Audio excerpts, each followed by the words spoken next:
PR সিস্টেমে নির্বাচন হলে তাদের চাঁদাবাজি বন্ধ হবে, তাদের টেন্ডারবাজি বন্ধ হবে। এই জন্য তারা ভালো করেই বুঝে। আমি বলতে চাই 2025-এর জনগণ, 2025-এর যুব সমাজ সচেতন। 54 বছর এদেশের জনগণকে বোকা বানিয়ে অনেক ধোঁকা দিয়েছেন, সেদিন আর নেই ইনশাআল্লাহ। আজ জুলাই মাস আমাদের সুখের মাস। গত জুলাই মাসে এরকম দিনে ফ্যাসিস্ট হাসিনার দোসরদের গুলিতে আমার কোমলমতি ছাত্র যুবক ভাইয়েরা অকাতরে জীবন দিয়েছেন, ঠিক কিনা বন্ধুরা আমার? আজকেও এই দিনে আপনারা জানেন উত্তরাতে বিমান দুর্ঘটনায় মাইলস্টোন স্কুলের কোমলমতি ছাত্ররা ঝলসে যাচ্ছে। আমরা মহান আল্লাহর দরবারে দোয়া করি শহীদদের উচ্চ মাকাম এবং আহতদের দ্রুত সুস্থতা আল্লাহ পাক যেন দান করেন। প্রিয় বন্ধুরা আমার, সময় একেবারেই কম, কথা সংক্ষেপ। আজকে অনেকেই বলে আমরা পিআর বুঝি না।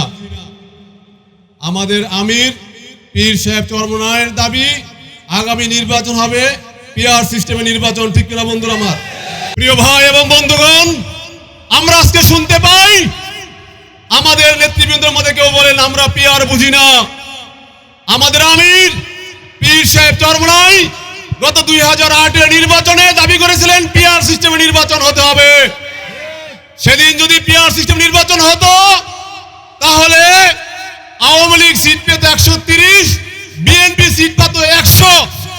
তাহলে আওয়ামী লীগ 15 বছর এই দেশের মানুষের উপরে অত্যাচার আর জুলুম আর গুম করতে পারত না, ঠিক কিনা বন্ধুরা আমার?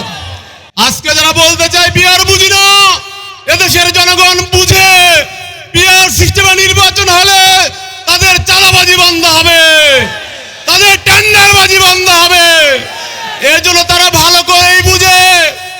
আমি বলতে চাই 2025-এর জনগণ, 2025-এর যুব সমাজ সচেতন।